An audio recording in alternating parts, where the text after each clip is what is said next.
যারা এই গণ আন্দোলনে আমাদের গণ অভ্যুত্থানে এই স্বৈরাচার ফেসিবাদী সরকারকে পতন করতে গিয়ে যারা আহত হয়েছে, যারা নিহত হয়েছে, বিশেষ করে যারা নিহত হয়েছে তাদেরকে জাতীয় বীরের মর্যাদা দেওয়া হবে। এবং যারা আহত হয়েছে, আমরা আজকে হসপিটালে যখন গিয়েছি দেখেছি আমাদের একটা হসপিটালে করুণ একটি চিত্র, একটি মধ্যযুগীয় কায়দায় এভাবে নির্যাতন করা হয়েছে কিনা। ৭১-এ প্রথম স্বাধীনতা যুদ্ধ পাকিস্তানি বর্বর এভাবে মনে হয় গুলি চালায়নি, সেটা আমরা দেখিনি। কিন্তু আজকে আমরা যখন দেখছি সেটা আমাদের হৃদয় কেঁপে ওঠে। আমাদের অন্তর্বর্তীকালীন সরকারের প্রধান উপদেষ্টা উনি প্রতিশ্রুতি দিয়েছেন যে যারা আহত হয়েছেন তাদেরকে সিএমএইচে প্রয়োজন অনুযায়ী সিএমএইচে এবং প্রয়োজন অনুযায়ী বিদেশে নেওয়ার ব্যবস্থা করা হবে এবং পরবর্তীতে সুস্থতার পরে তাদেরকে কর্মসংস্থানের ব্যবস্থারও রাষ্ট্র এই অন্তর্বর্তীকালীন সরকারই করবে। এবং এ বিষয়ে পরবর্তীতে পর্যালোচনা রাখবেন সার্জিস আলম।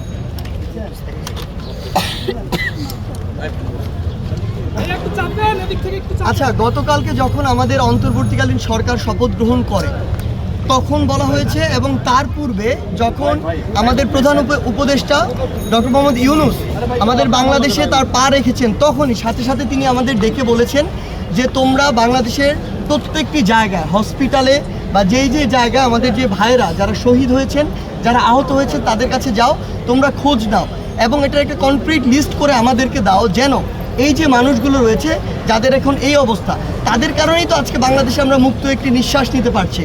তো তিনি বলেছেন যে অবশ্যই ওই মানুষগুলোর প্রায়োরিটি আমাদের সবার আগে। আমরা রাষ্ট্র গঠনে যাব ওই মানুষগুলোর খোঁজ খবর নেওয়ার পরে, আমাদের লিস্টটি গঠন করার পরে। সেই জায়গা থেকে আজকে আমরা ঢাকা মেডিকেলে এসেছি। আমাদের সমন্বয়ক টিমের বিভিন্ন অংশ বিভিন্ন জায়গায় অলরেডি যাওয়া শুরু করেছেন এবং যাবেন। আমরা স্পষ্ট করে আপনাদের মাধ্যমে জানিয়ে দিতে চাই, আমাদের যে ভাইরা যাদের আমরা এতদিন যতটুকু খোঁজ নেওয়া প্রয়োজন ছিল আমরা নিতে পারিনি, আজ থেকে সেই ভাইদের দায়িত্ব আমরা নিচ্ছি।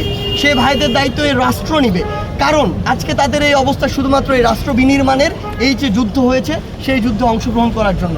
তারা এই ২৪-এর যুদ্ধের এক একজন শহীদ, এক একজন যোদ্ধা, এক একজন তারা তাদের জায়গা থেকে নেতা। আমরা শুধু এগুলো সমন্বয় করেছি, কিন্তু তারা জীবন দিয়েছে বলে আমাদের রক্তে ওই তাড়নাটা এসেছে যে না, আমাদের কিছু করতে হবে, আমরা রাজপথে নেমেছি। সেই জায়গা থেকে আমরা স্পষ্ট করে বলতে চাই যে আমরা বরাবরই অসংখ্য শো অফ দেখেছি রাজনীতির মাঠে। আসলে যে আশা হয় কয়েকজনকে দেখে চলে আসা হয়, আমরা সেটি করতে আসিনি। আমরা আপনাদেরকে শুধু আমাদের বার্তাটি জানিয়ে দিলাম। আপনারা এখন আপনাদের জায়গা থেকে এইখানে যে ভিড়টি হচ্ছে, এটা আমরা প্রত্যাশা করি না একটা মেডিকেল কলেজের সামনে ভিড়টি হোক। সেই জায়গা থেকে আমরা ছোট্ট করে টিম ভাগ করে দিব। ওই টিমগুলো নিজেদের দায়িত্বে তাদেরকে ওয়ার্ড হসপিটাল ভাগ করে দেওয়া হবে, তারা যাবে এবং ওই যে লিস্টটি সেই লিস্টটি করা হবে।